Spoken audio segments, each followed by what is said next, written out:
Laila movie ఇప్పుడే చూసి రావడం జరిగింది. సినిమా చూసినప్పుడు నా ఫీలింగ్ చెప్పాలి అంటే దరిద్రమైన ఫీలింగ్ కలిగింది. ఫస్ట్ ఏంటంటే హీరో లేడీ గెటప్ వేసిండు. ఆ ట్రైలర్ చూసాక మూవీ పోయిద్ది అనిపించింది. ఎనీవే డేర్ చేసి అయితే సినిమాకి వెళ్ళా. మూవీ చూసినప్పుడు టార్చర్ అయితే కనిపించింది భయ్య. ముఖ్యంగా ఈ లేడీ గెటప్ గురించి మాట్లాడుకోవాలి.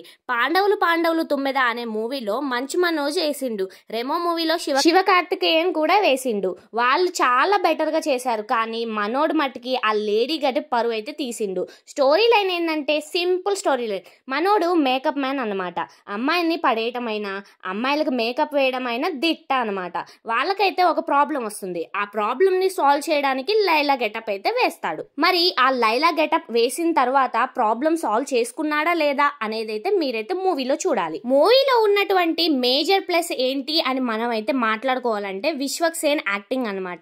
ఓకే, అక్కడక్కడ బాగానే అనిపించింది. మ్యూజిక్ అయితే అదిరిపోయింది. దానికి వంక పెట్టాల్సిన పని లేదు. కానీ కొన్ని సాంగ్స్ అయితే నాకు అంతగా నచ్చలేదు. కొంచెం ఎబ్బెట్ సీన్లు అయితే బాగా అనిపించాయి. మ్యూజిక్ డైరెక్టర్ అయితే మాక్సిమం న్యాయం చేసే ప్రయత్నం అయితే చేశాడు. కానీ మన డైరెక్టర్ లోనే మైనస్ అనమాట.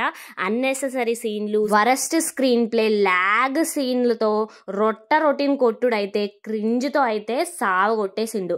ఒక్క ముక్కలో చెప్పాలి అంటే హెడ్ఏక్ వచ్చేసింది. ఇప్పుడు మనం 2025లో ఉన్నాం.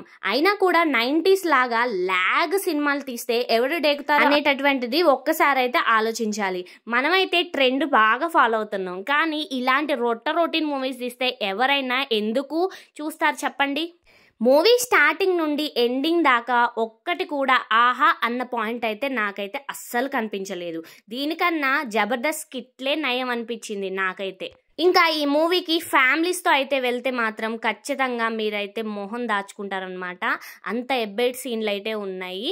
ఇది అడల్ట్స్ మూవీ అని ముందైతే అనౌన్స్ చేశారు. కానీ మరీ ఇంతగానమా అని అయితే నాకైతే అనిపించింది అనమాట. ఇక అది మరి ఈ లైలా మూవీ రివ్యూకి వచ్చినట్లయితే మరి ఈ మూవీని చూసారా మీరు? చూసాక మీ కామెంట్ ఏంటి ఖచ్చితంగా కూడా తెలియజేయండి. మరి రివ్యూ కూడా మీకు నచ్చిందో లేదో కూడా కామెంట్ చేసి సబ్స్క్రైబ్ చేసుకోవడం మాత్రం మర్చిపోకండి. Bye bye.